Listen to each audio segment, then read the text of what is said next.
Who's the biggest responsible? Who's the first responsible for raising children? It's the father and mother.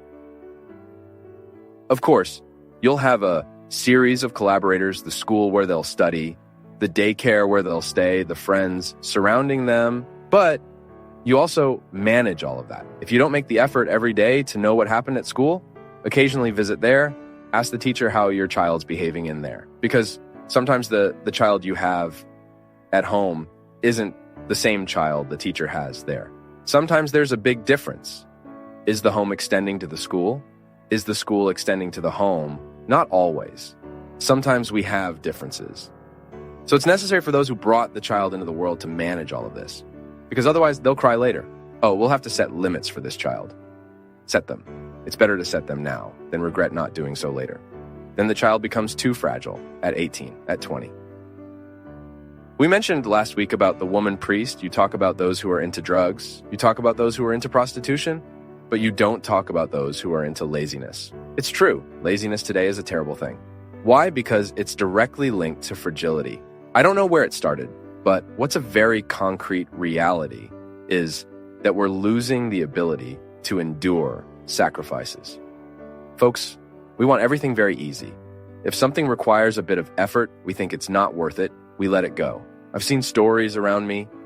I'm not just talking about things I've seen from afar. No. I've seen many people around me not succeed. Why? Because they didn't want to make the sacrifice at the right time. They didn't want to study in that school. Why? Because it was too demanding. Oh, go to the other one, that's okay. That won't be so much trouble. Is that honest? Is it honest to exchange something that will better prepare us for the future just because we'll have to suffer a bit more? It's not possible.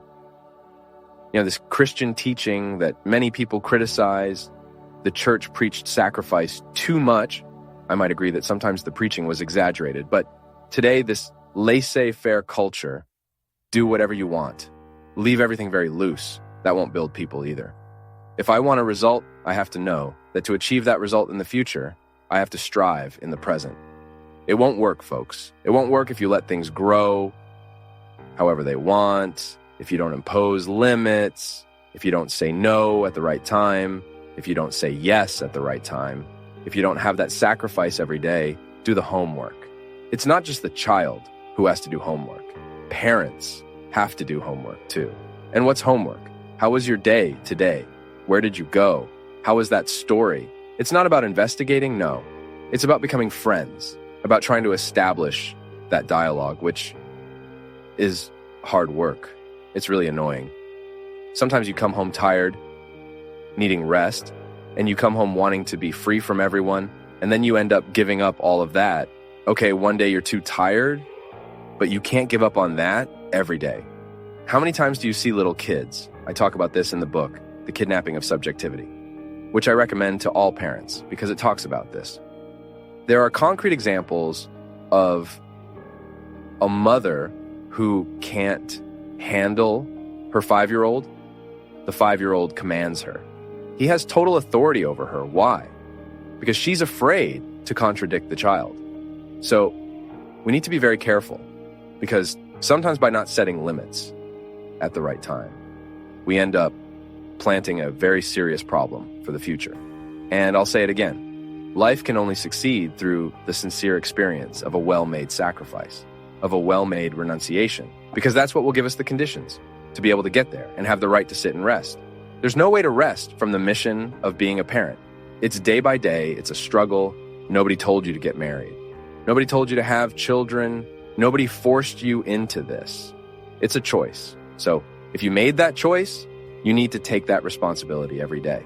And it won't weigh heavy on you as long as you love. Love is what solves all of this. That's interesting too. You notice that when you truly love someone, you're capable of making sacrifices. And you start discovering the path that love indicates to say no at the right time and to say yes at the right time. That's how it has to be. There's no other way. Now, is it a struggle? Is it sacrifice? It is. But nobody said it would be very easy either.